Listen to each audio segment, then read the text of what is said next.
Kalian sudah baca dan jadi adik-adik sekalian, kisah ini merupakan bagian dari khotbah Yesus di bukit yang menekankan bahwa Allah adalah pemelihara segala ciptaan, termasuk manusia. Berikut ini juga adik-adik sekalian menentang kekhawatiran manusia, sekaligus menghadirkan dasar teologis untuk percaya kepada pemeliharaan Allah. Oke.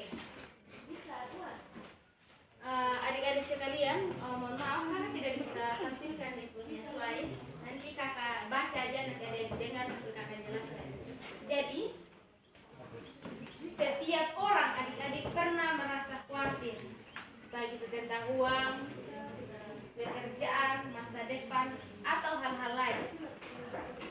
Jadi adik-adik sekalian, Yesus tahu khawatir itu ada. Yesus tahu khawatir itu ada. Yesus tahu khawatir itu ada. Karena itu, Ia mengajarkan bahwa kita tidak perlu hidup dalam ketakutan, karena dasar sederhananya Allah yang memelihara kita. Tuhan tahu kekhawatiran itu ada di antara kita manusia, tetapi dengan dasar Yesus kita percaya bahwa Allah yang memelihara kehidupannya kita. Jadi adik-adik sekalian, kita bersama-sama melihat di ayatnya yang ke-26.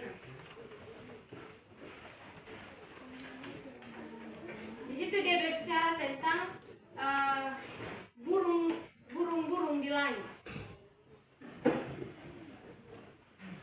Yesus meminta kita memperhatikan burung-burung. Bayangkan adik-adik sekalian, burung tidak menanam atau burung tidak mengumpulkan makanan, tetapi mereka tetap hidup. Kenapa? Oke, satu bilang, adik siapa? Adik Yeswika bilang karena Tuhan memelihara. Ada lagi? Ada lagi? Oke, betul sekali apa yang ada omong. Karena Tuhan memelihara burung-burung dan akhirnya burung-burung selamat. Lalu yang berikut, jika kita bayangkan kita adalah burung, kita selamat tidak? Kan kita manusia ini, kita yang jadi burung. Ada di kita selamat tidak? Mau kita mau jadi manusia, mau jadi burung, mau jadi apa aja, dan kalau Tuhan yang memelihara sudah pasti kita selamat. Jadi, jika burung saja adik-adik, jika burung saja dipelihara Allah, apalagi kita manusia yang jauh lebih berharga bagi Allah. Sama bertanya, mengapa kita sangat berharga bagi Allah? Mengapa manusia sangat berharga bagi Allah? Ada yang tahu? Mengapa manusia sangat berharga bagi Allah?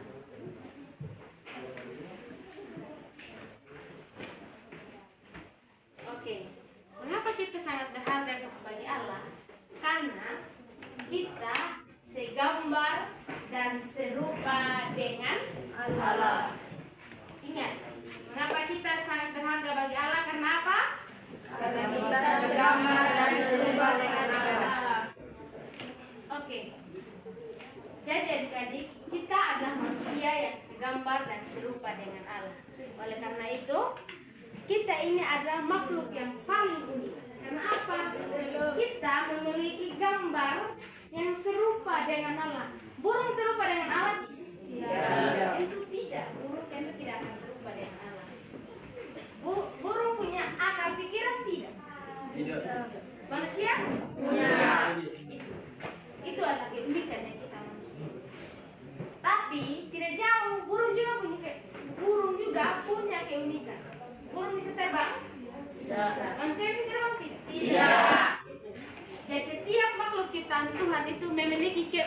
keahliannya masing-masing.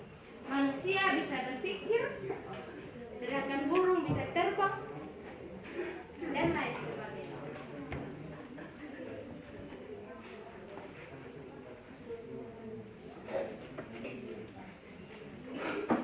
Oke, adik-adik sekalian, coba kita lihat di ayatnya yang ke-27.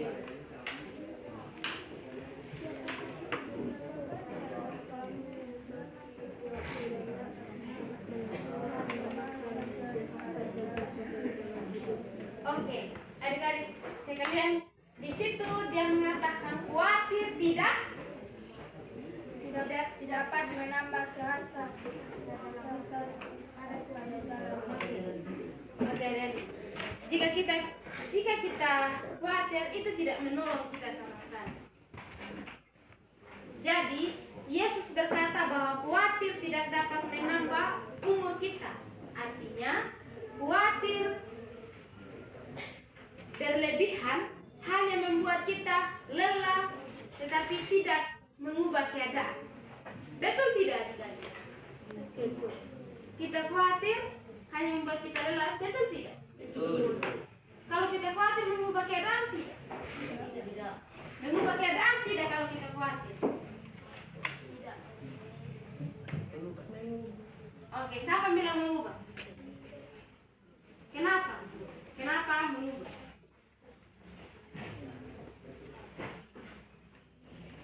Oke. Yang dimaksud di sini, khawatir tidak dapat mengubah segala sesuatu. Jika kita berlebihan mengkhawatirkan sesuatu, itu kita tidak mendapatkan keuntungan. Yang ada kita dirugikan. Karena khawatir berlebihan itu membuat manusia cenderung apa? Stres. Betul. Stres. Itu tidak menguntungkan apa-apa. Tetapi jika kita mengandalkan Tuhan, kita tidak khawatir, kita percaya dan kita mengimani bahwa Tuhan ada di tengah-tengah kehidupan kita. Tuhan mampu menolong kita di situasi dan keadaan apapun. Berarti kita harus apa? Percaya. Betul sekali. Kita harus percaya, adik-adik sekalian. Oke. Di ayatnya yang ke-28 hingga ayat yang ke-30 juga itu dia berbicara tentang bunga-bunga di ladang. Oke, adik-adik, bunga tidak bekerja atau mencari tanah yang subur. Tetapi Allah membuat bunga itu indah. Bahkan memegahkan Raja Salomo pun, kemegahan Raja Salomo pun tidak seperti bunga di ladang. Adik-adik sekalian, bunga itu dia mencari makanan? Tidak. Tidak, toh? Pasti bunga itu tidak mencari makanan. Bunga sendiri yang mencari tanah yang subur tidak? Tidak. Lalu siapa? Manusia. Manusia yang menanam bunga itu, yang mencari tanah yang subur untuk bunga itu. Kalau bunga ditanam ke batu-batu tanpa air, hidup tidak? Tidak. Oke. Kalau bunga ditanam di batu-batu terus ada air, hidup tidak itu? Hidup tidak itu? Tidak. Masa? Ingat, bunga dia di batu-batu, tapi batu itu ada airnya. Hidup tidak? Hidup. Siapa bilang tidak? Yang bilang hidup? Oke. Kakak mau tanya yang bilang tidak. Kenapa? Karena tidak ada tanah. Yang bilang hidup? Kenapa?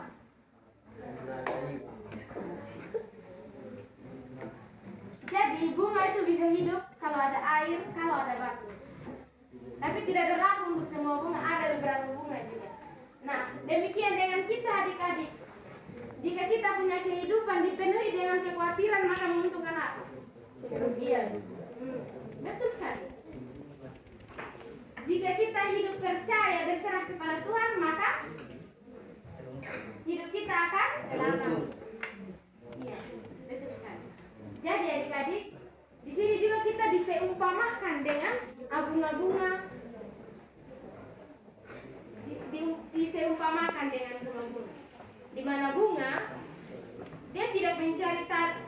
tidak mencari tanah yang subur, tetapi manusia yang mencari. Demikian juga dengan kita. Kita yang harus, kita manusia, kalau kita bertahan pasif, tidak melakukan apa-apa, kita akan apa? Tidak mendapatkan apa-apa. Tetapi kalau kita aktif dalam melakukan sesuatu, dan kalau berbicara tentang iman, kita aktif percaya bahwa Allah yang memelihara hidup kita, kita berserah kepadanya, otomatis kita pasti akan diselamatkan. Tetapi, saya kata tetapinya, jika kita hidup apa? Seturut dengan kehendak Tuhan, maka kita akan diselamatkan. Jika kita tidak hidup seturut dengan kehendak Tuhan, maka apa? Kita tidak akan diselamatkan. Karena kita hidup sesuai kemauannya kita. Kita tidak hidup dengan kehendak Tuhan. Jadi adik-adik sekalian, jika bunga yang muda layu saja dipelihara, tentu kita lebih dipelihara oleh Tuhan. Misalnya nih kita tanam bunga ini, bunga kita sayang sekali, terus tiba-tiba dia layu itu bunga, apa yang kamu akan lakukan?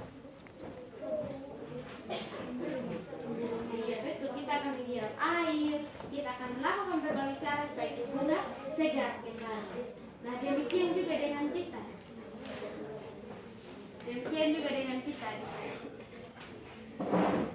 Jika kita hidup tidak berserah kepada Tuhan, maka hidup kita akan sia-sia. Tetapi jika kita hidup berpatukan kepada Tuhan, maka hidup kita akan diselamatkan. Oke, adik-adik sekalian, di ayatnya yang ke-30 situ Yesus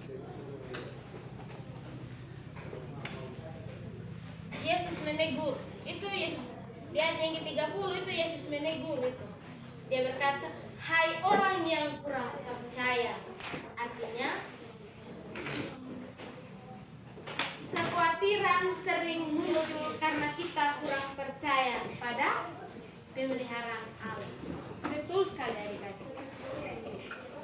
Kekhawatiran sering muncul karena apa? Kita kurang percaya. Kalau kita percaya kepada Tuhan, berarti kita tidak khawatir. Itu yang kita harus perlu tahu. Jika kita percaya kepada Tuhan, kita tidak boleh khawatir, karena Allah yang akan memelihara kita. Tetapi kita harus berperan aktif. Jangan kita bilang, Tuhan pelihara saya, berarti kita tidak makan satu hari. Kita tidak makan 1 minggu, Tuhan pelihara saya. Itu tidak bisa. Tuhan pelihara kita, tetapi kita harus berperan aktif. Oke, dari sekalian. Sekarang kita akan masuk di makna teologis dari firman yang kita bahas. Oke, dari firman yang kita bahas. Makna teologis. Yang pertama, makna teologis dia yang pertama itu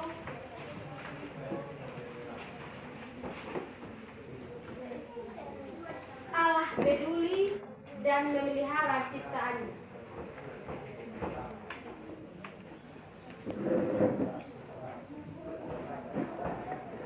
Allah peduli dan memelihara ciptaannya.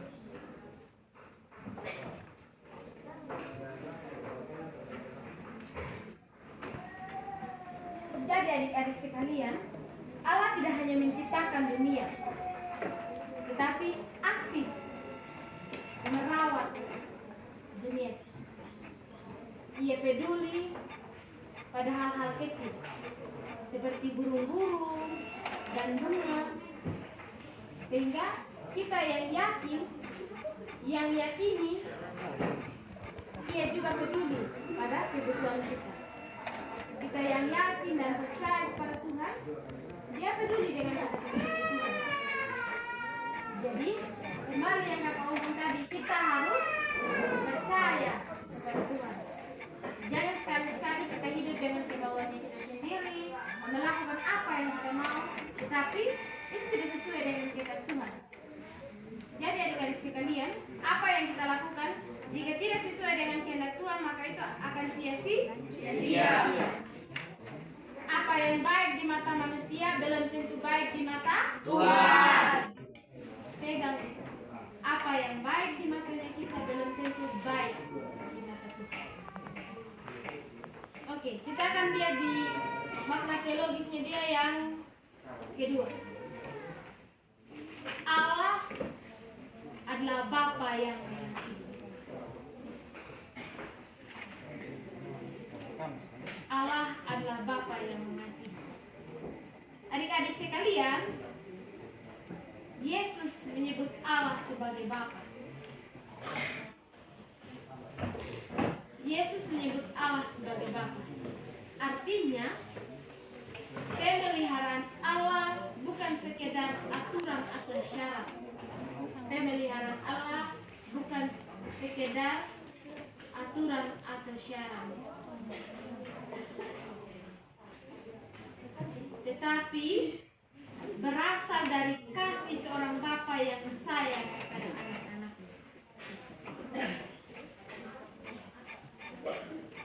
Allah mengasihi adik. Oke, kakak mau tanya. Adik sama sudah? Apa yang adik syukuri untuk hari ini?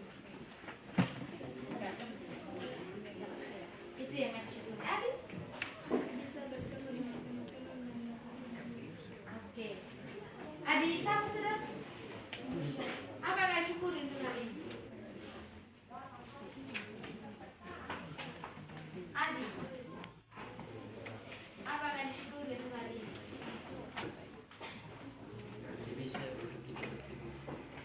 Oke. Adik siapa sudah? Adik itu. Apa yang adik syukuri hari ini? Oke. Adik? Adik, apa yang adik syukuri hari ini? Masih bisa belajar. Adik? Apa yang adik syukuri? Ini adik Rizky, apa yang adik syukuri?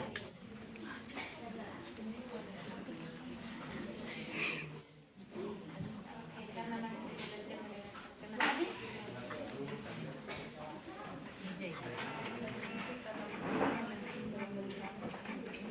Oke, adik.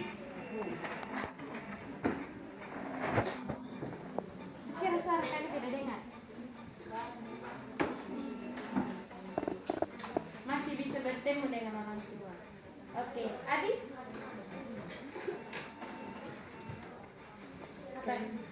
Apa yang syukuri?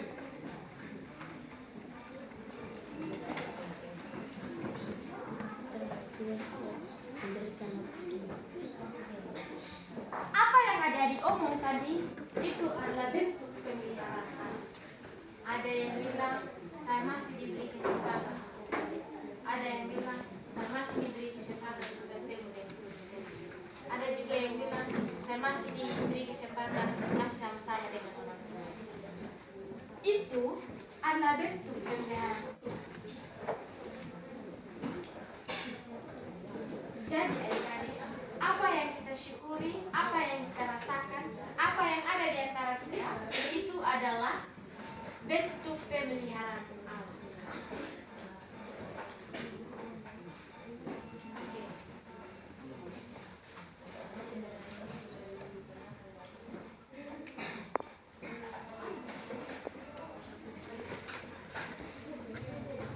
Kita akan lihat di makna teologis yang nomor 3.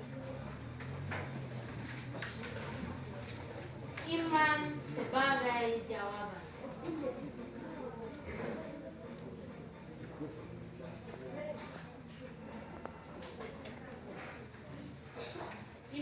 sebagai jawaban.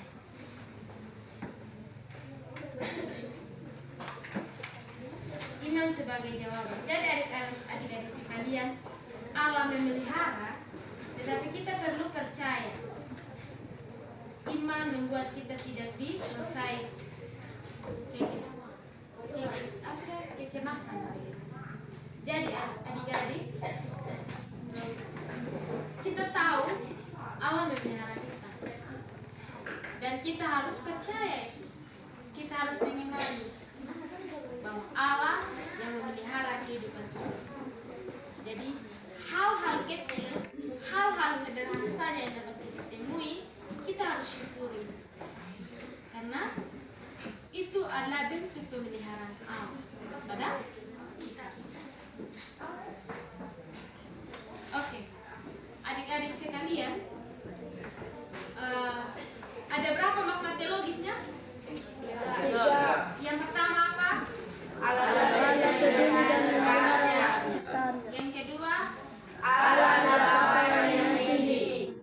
yang ketiga, Iman sebagai jawaban. oke. Sekarang kita akan masuk di aplikasi dalam kehidupan sehari-hari. Aplikasinya firman yang kita baca tadi dalam kehidupan kita.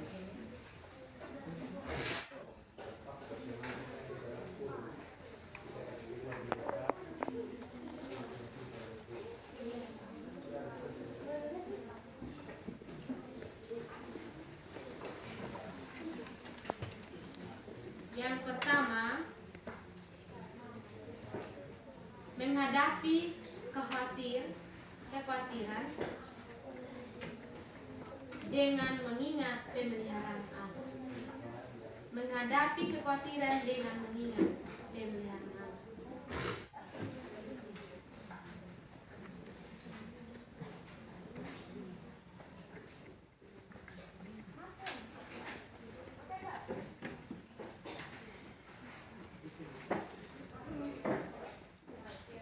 Jadi adik-adik sekalian, saat kita cemas, saat kita memikirkan atau saat kita sedang khawatir, kita harus ingat bahwa Allah tahu kebutuhan kita. Allah tahu apa yang kita pikirkan. Allah tahu apa yang menjadi kekhawatiran kita. Jadi kita harus percaya kepada Tuhan. Kita tidak boleh khawatir berlebihan, karena itu dapat merugikan diri kita sendiri. Lalu yang kedua, bekerja dengan tekun,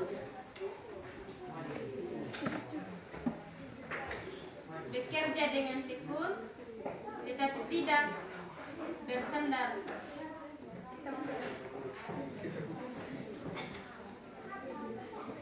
tidak bersandar pada diri sendiri,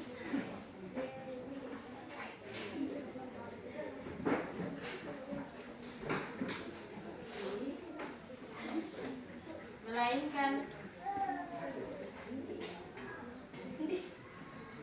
percaya dan bersandar kepada Bapa, yaitu Yesus Kristus.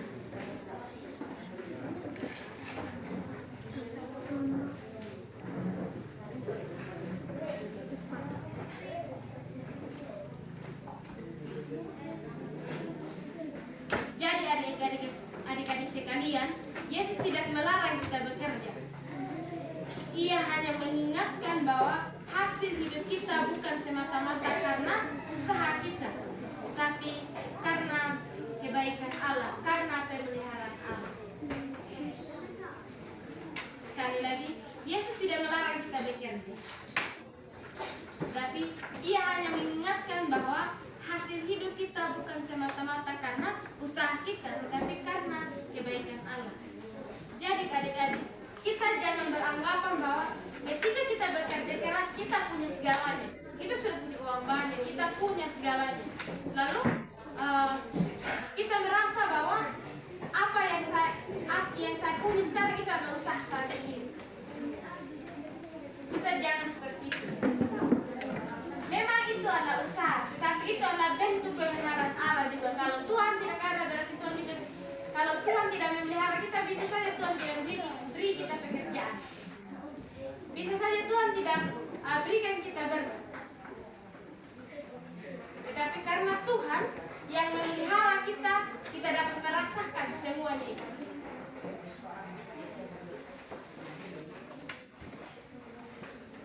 Lalu di yang berikut, yang ketiga dikasih dalam kehidupan sehari-hari. Yang ketiga itu belajar bersyukur.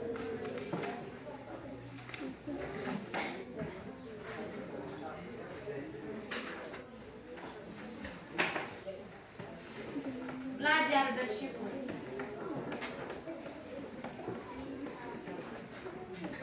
Kita harus belajar bersyukur. Kita harus melihat pemeliharaan Allah dalam hal-hal kecil yang membuat kita lebih mudah mengucap syukur setiap hari. Itu makanya kita tanya, apa yang kamu syukuri hari ini? Ya, kalau kakak yang kakak syukuri hari ini, senang bisa bertemu dengan adik-adik. Dan terus kakak juga bersyukur hari ini kakak sampai di sini dengan keadaan selamat. Adik-adik sekalian, tadi itu kakak datang sini hampir kecelakaan, hampir kena tabrak di sana. Tetapi Tuhan masih pelihara, Tuhan masih menjaga saya. Jadi itu tadi tidak terjadi. Itu juga adalah salah satu peliharaan Tuhan kepada saya. Jadi adik-adik sekalian, dalam hal-hal kecil apapun itu kita harus selalu bersyukur. Dan orang-orang terdekat kita yang ada di saat kita butuh, kita harus bersyukur. Misalnya nih, kalau di rumah, kalau kita makan, terus hanya nasi aja, tidak ada sayur. Woi, pasti kamu semua ini, di mana tuh sayur? Baru kamar marah di kamar mama, di mana sayur? Betul tidak? Kalau kakak dulu, kalau hanya sayur, kalau hanya nasi aja, tidak sayur sama mantan sayur. Tetapi hari ini kita diajarkan, walaupun itu hanya nasi putih itu aja, mau itu ubi itu aja, kita harus bersyukur. Karena masih banyak orang-orang di luar sana yang tidak mendapatkan makanan. Kita masih bisa makan. Ada orang-orang di sana yang tidak bisa. Jadi kita harus bersyukur dengan kita punya kehidupan saat ini. Kita masih bisa sekolah, kita masih bisa bertemu dengan teman-teman, kita masih bisa pakai sepatu. Kalau di luar sana ada anak-anak sekolah tidak punya sepatu, kita harus bersyukur. Kita harus punya dan orang lain tidak punya. Oke. Jadi adik-adik, saya akan bagi dalam 2 kelompok. Kakak akan bagi dalam 2 kelompok. Kelompok 1 deretan ini dengan ini. Kelompok 2 deretan ini dengan ini.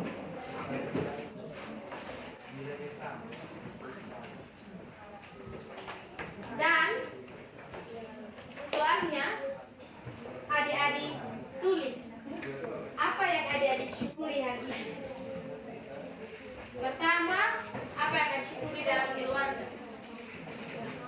Soalan pertama, apa yang akan syukuri dalam keluarga?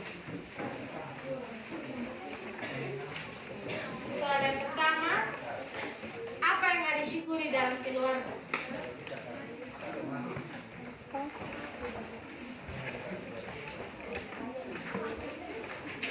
Apa yang adik-adik syukuri dalam keluarga? Lalu yang kedua, apa yang adik-adik syukuri dalam sekolah?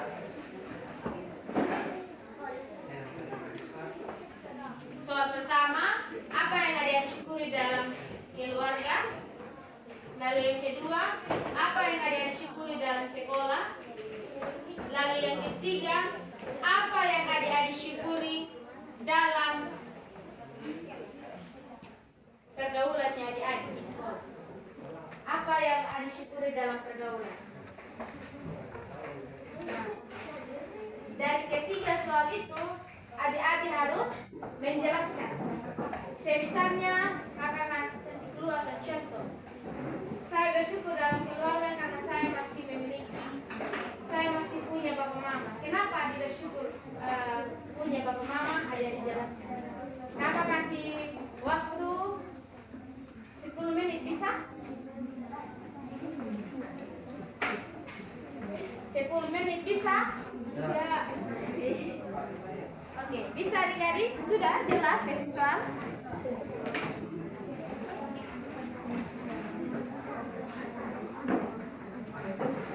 Oke, silakan adik-adik bekerja sama.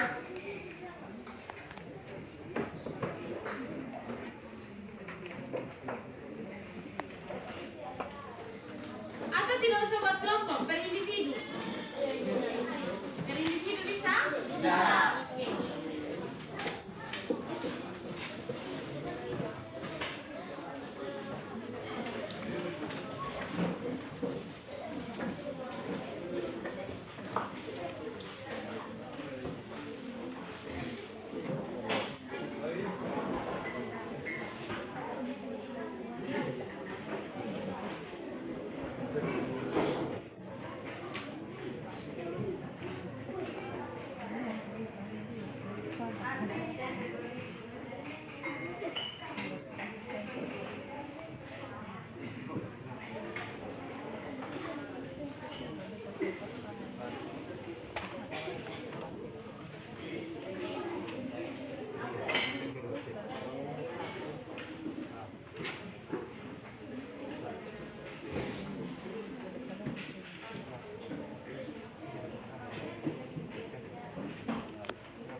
Siapa yang sudah?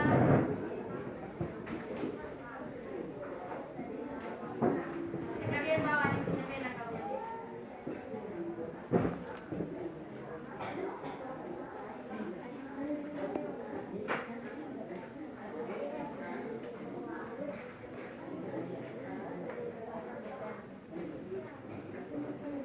Dua, apa yang adik syukuri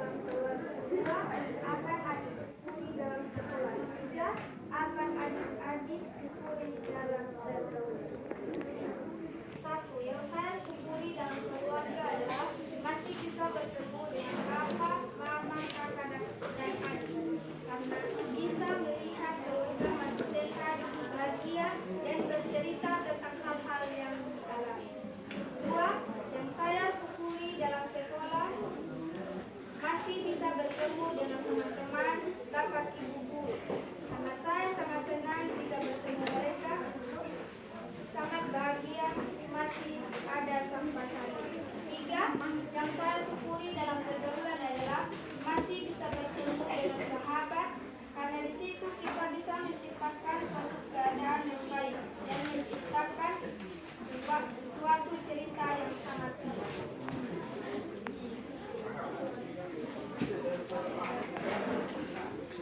Apa yang Anda syukuri dalam keluarga? Jawaban, yang saya syukuri dalam keluarga adalah masih melihat orang tua bahagia karena melihat kita sukses dan bisa bertukar cerita sebelum mereka tiada atau meninggal. Nomor 2, apa yang Anda syukuri dalam sekolah?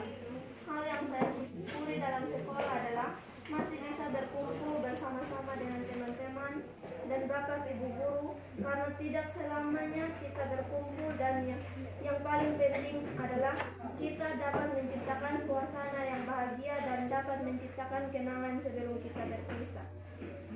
Nomor 3, apa yang Anda syukuri dalam pergaulan?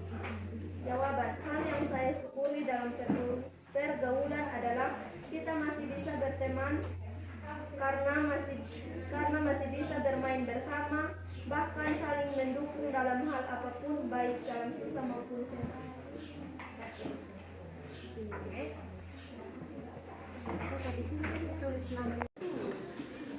Kumpul aja, tidak apa-apa, karena tidak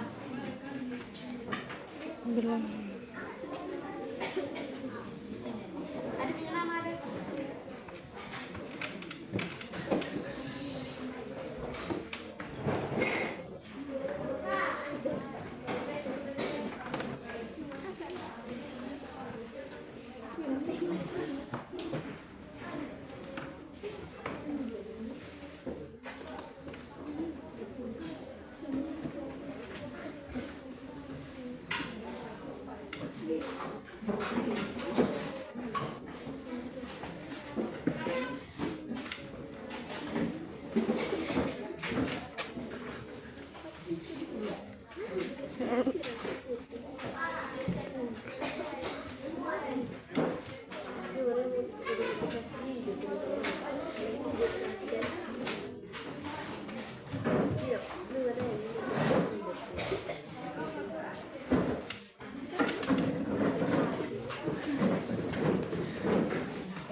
Matius 6 ayat 26 hingga ayat yang ke-7 itu menunjukkan bahwa Allah memelihara segala sesuatu di dunia, baik burung, bunga, dan menjadi contoh sederhana bahwa Allah peduli dan menjadi ciptaannya.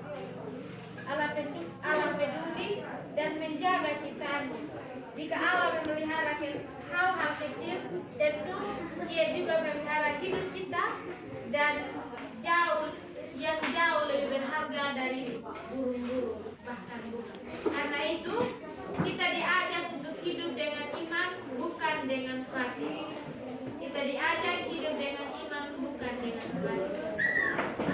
Jadi adik-adik sekalian, kita sudah ada di perguruan diri. Dan sebelum kita keluar, sebelum kita kembali, kita akan sama-sama berdoa. Kakak akan berdoa. Mari kita berdoa.